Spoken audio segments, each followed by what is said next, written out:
Hey guys, welcome to another episode of Around the Table GTA, and we're going to talk about growth today. I've had a similar episode like this, but I still think it's completely necessary because there's just too much weird positivity that's I've been seeing online, and a lot of people, especially younger people and even people who are, I feel, kind of hopeless in my generation, are talking about things that don't necessarily make sense. And there has to be a counterbalance for everything. When I say growth, what I mean is that you can't grow as a person if everybody is always saying that you're doing something right. The positive reinforcement is always great, but you need some type of opposition to make you stronger, push you further, so that you could prove that whatever you're saying, whatever you're doing is truly the right thing. And what I mean by that is sometimes you have a view of something and you see someone do something and you're like, you know what? I think that's wrong. You shouldn't be doing like it this because, oh, it should be this way, or how you're doing it is wrong and this is the reason why you shouldn't be doing this, and blah blah blah blah blah. But these people have never been in that position. They've never had to actually be burdened with the task. They're only seeing it from the outside view. And that's why they do not understand. So I think I did talk about it in the last episode, just at work, how I've kind of been the bad news bearer. And a lot of the reason why I'm the bad news bearer at work is that pretty much I think I'm the person that gives either the easiest blow or the hardest blow. And whether it's the easy blow or the harder blow, it shows that however I do it, it shows a way that, how can I put this in a good way? I'm not going to edit this out. Basically, it's impactful. If I am overly nice, for example, people will still do what's needed to be done. Maybe some people will try to take advantage of it, but it'll get done. If I'm too harsh about something, it will definitely get done, but at the same time that person might resent me for X amount of time. As you learn, as you grow, as you try different things, you'll see how effective one way can be versus the other, right? That's why there's that famous quote where, would you rather be loved or would you rather be feared? And it's up to you, because at the same time, love could do many things, right? True love, fake love, the thought of being loved could push people to do the craziest or even like the most loyal things because they care about that person or they think that person cares about them. I don't want to get into the darker sides of quote unquote love, but people will do crazy things, whether it's a good thing, right? Like, I don't know, donate a ton of money to these organizations, or put the heart on the line, or just do something wild that makes you go, "Aw, that's great." But on the opposite spectrum with fear, or if you look up history, or if you see it in yourself, like, or even currently, whether you watch a documentary on the cartel, or if you read the history of certain regimes, the fear of doing something or not doing something or being reported can drive people to live in the craziest conditions because they're so scared of what may or may not happen. Even if you think about how people act, or even think about people around you, like I've said this before, I live in Canada, we have free healthcare to an extent, but I still know so many people who are scared of going to the doctor, right? And it's not the fear of going to the doctor, but it's the fear of something may be worse than they possibly think is wrong with them. So they'll avoid the doctor, which makes zero sense because, that's kind of like the positive mindset or the fake positive mindset that I'm talking about, where people be like, yeah, you're okay. It's like, no, you've had a cough for 6 months. Maybe you should go check out the doctor. It's not even going to cost you anything. You live in Canada. It's through your taxes, so you're already paying for it anyways. It's not like if you go to some places in America where you might have a cold, or you might think you have something. You go for a checkup and your bill is like $300 US. You know, that makes sense to kind of try to avoid, because you could do A, B, and C to try to figure it out, and hopefully you're not that bad.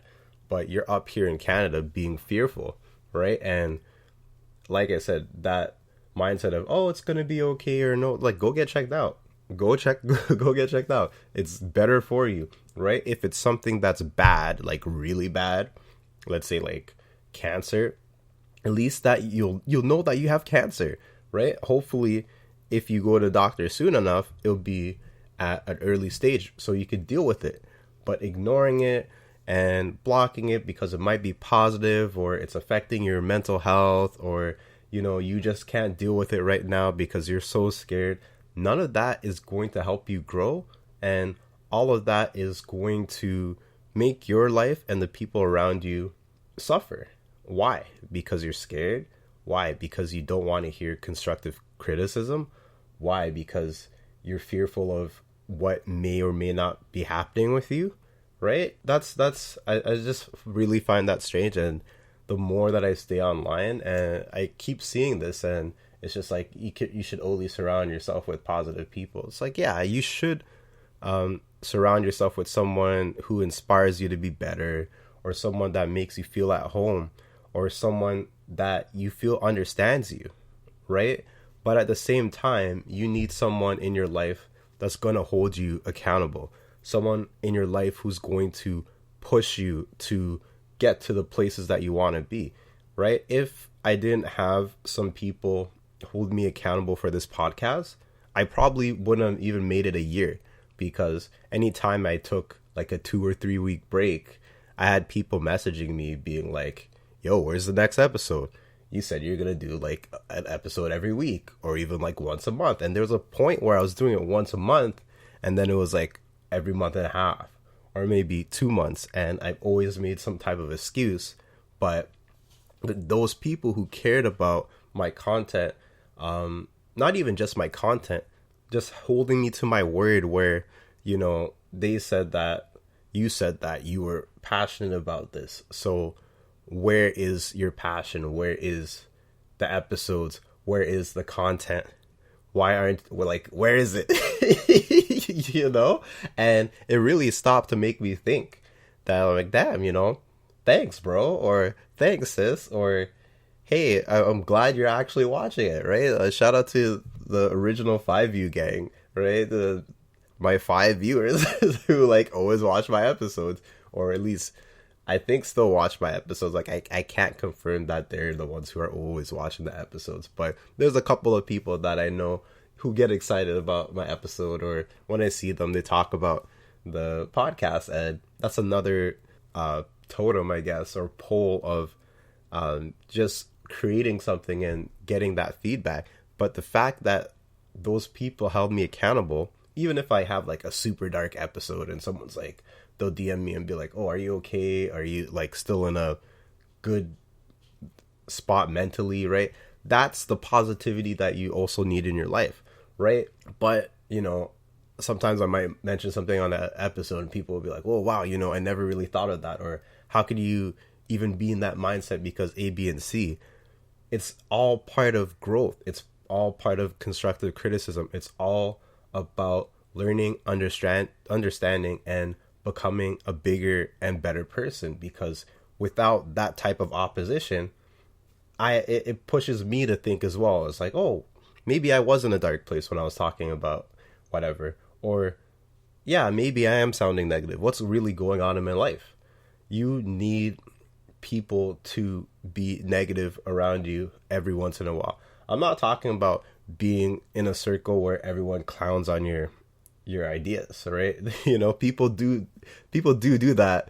People do have circles that are like that, but at the same time, you have to be that bigger person, especially if it's a dream that you truly believe in. Like today, I saw my friend put it was a post that I was talking about chasing your dreams, and then it was a person chasing after their dreams, like in the comic, and then they're just tired, right? And they made a joke, they made the joke, and then I made like a darker joke because I like dark humor. I'm like, oh damn, you still have dreams. And hopefully they didn't take that in the wrong way, but it's just the type of humor that sometimes I do display. But it just goes to show you need to have some type of relationship with a person, or even know the type of relationship or the type of person that you're dealing with, so that you could see why these comments or even these conversations matter for your growth or even their growth, right? Because ignorance is bliss, and then sometimes you think you know about something, but you really don't. Like last night, I was talking some shit in, in the group chat about basically there's a university that got renamed, and a friend of mine asked why it got renamed, and then I was just talking out of my ass. And then my other friend is like, no, you idiot, this is the real reason why people push for it to get renamed. And I was like, oh damn, I didn't really think about that. But in that era of time where people were complaining about A, B, and C, and they were canceling stuff, there was so many ridiculous things that I kind of tuned out everything. And that's a problem with all of us. I can't even say just me or just the people on the internet, because I'm having this semi-rant, but at the same time, I'm part of the problem. We're all part of the problem. But like I said, back to the group chat, it made me realize that, wow, I became ignorant because there was so many things that I didn't want to hear or see because I was tired of hearing about it, that I dismissed it all. But I missed something that was really crucial, and something that may or may not have been necessary that happened, but it's moving towards a change that people want to see. So sometimes there's things that you don't want to hear, there's things that you don't want to see, there's things that you don't want to go through. But through all of that, kind of, they say, like, through the fire, it's the best time to just deal with the situation, take a step back, and realize what you're truly missing. Anyways, I'll catch you guys in the next episode. Hope you guys keep growing. Take care.